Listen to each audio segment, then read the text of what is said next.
Hello everyone and welcome to The Good Old Gamer.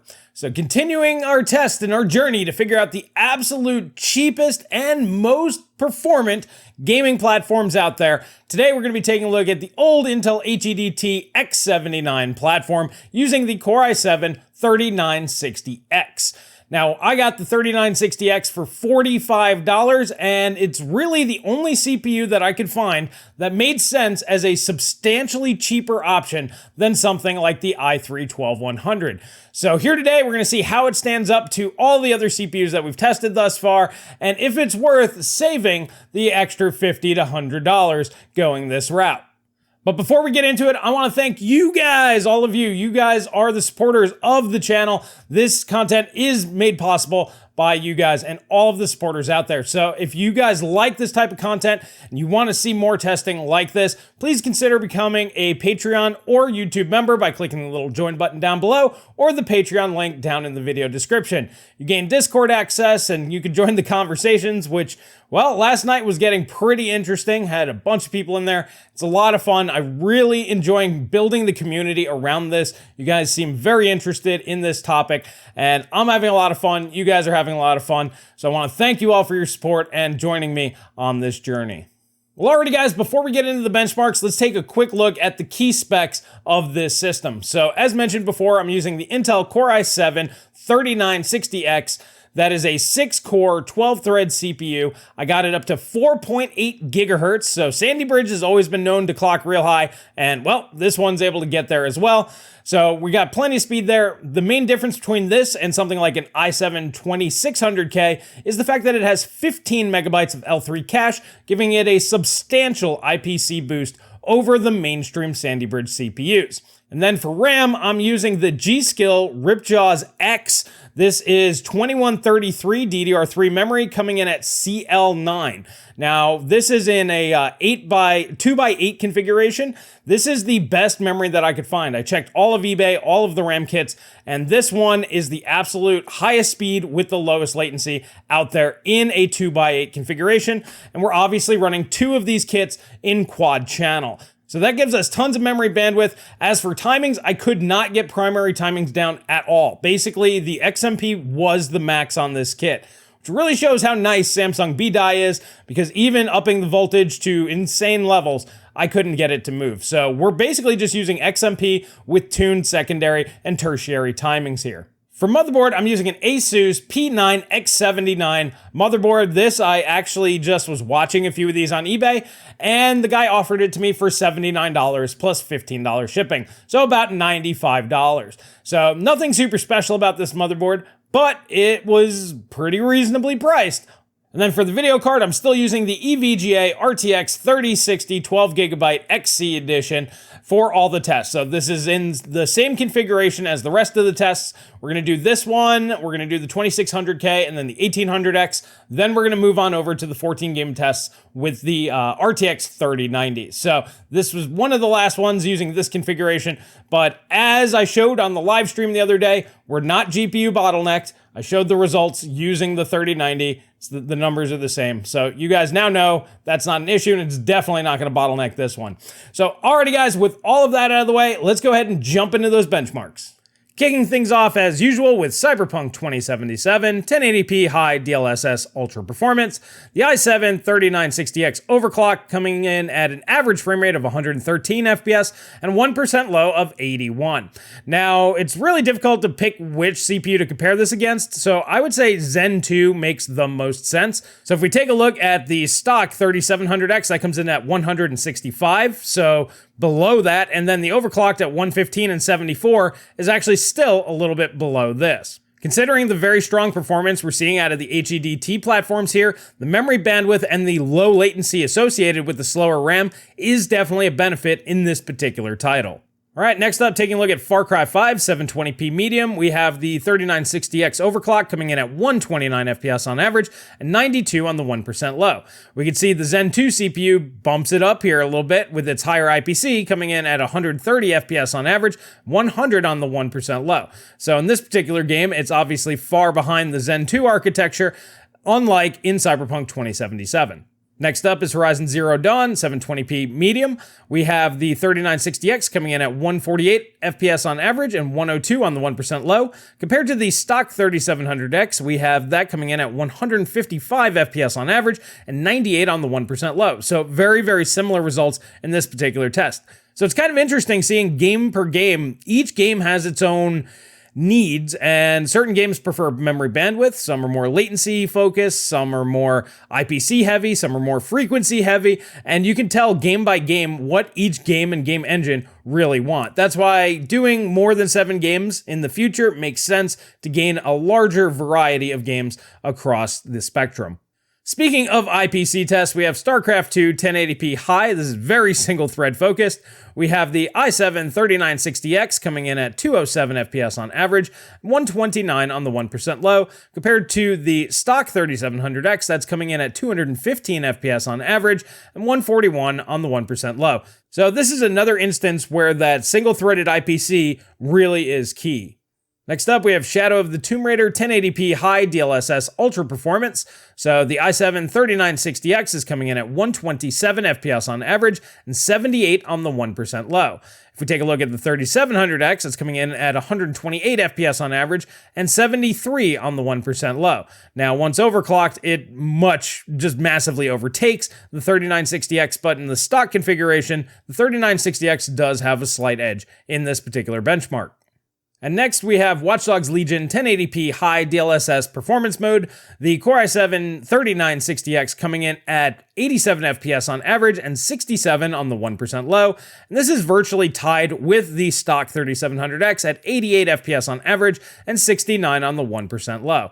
So once again, win some, lose some, and tie some. So it's very competitive, I would say. And then wrapping things up with The Witcher 3 720p medium, we have the i7 3960X coming in at 166 FPS on average and 116 FPS on the 1% low. This is in comparison to the 3700X stock at 151 FPS on average and 115 on the 1% low. So yet another title where they're virtually tied, as honestly, average FPS really doesn't matter. It's the 1% lows which really make or break the game performance. All right, so totaling it up for the 7-game average and taking a look at those 1% lows, we can see the i7 3960X at 4.8 gigahertz, 2133 CL9, we have an average 1% low of 95 FPS. And this is just slightly ahead of the stock 3700X with 3200 megahertz CL16, so cheapo RAM at 94 FPS.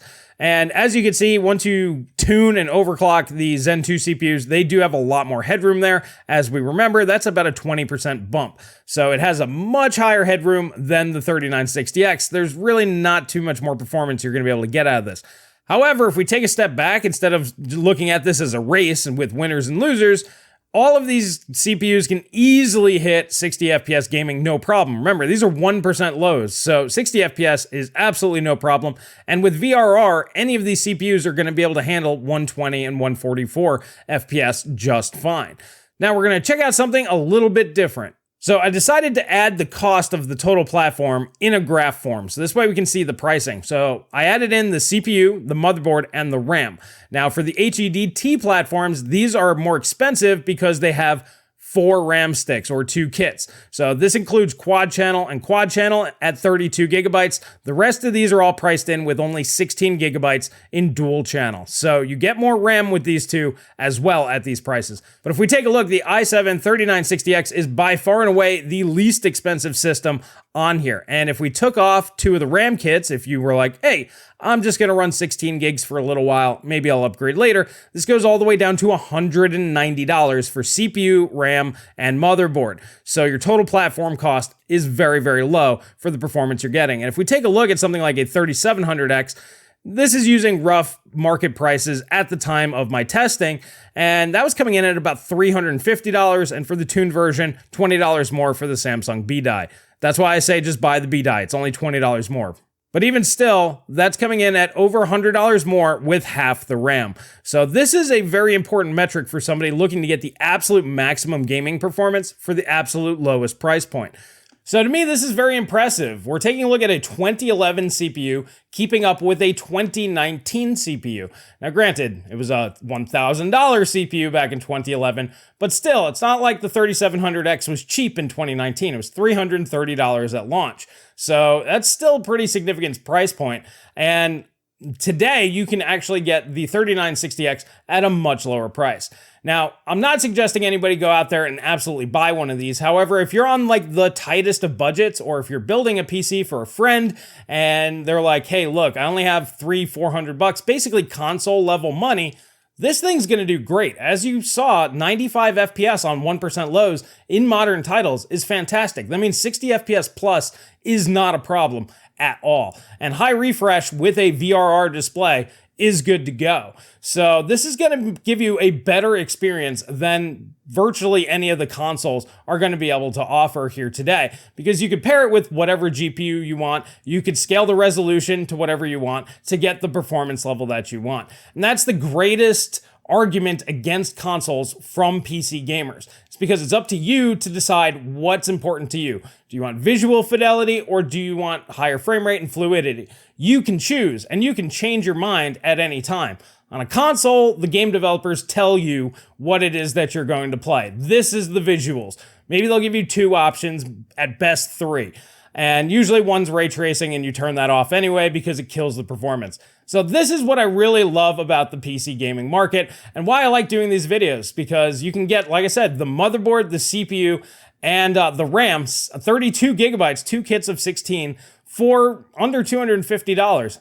That leaves you $250 to get you a case, power supply, all the rest of that stuff. And you can get something that's halfway decent now that GPUs are starting to go down in price. And I guarantee you by the end of the year, you'll be able to get even better GPUs at much lower price points. So speaking of value, jumping on over here to eBay, these are buy it now, lowest price first. I only do United States only. I recommend you just do in your country, unless usually shipping will be a lot higher, and if you get them from China, you never know what you're really getting. So anyways, right now they're coming in a little bit higher than what I paid for mine. So clicking on this one, you can see it's $50 plus $7 shipping.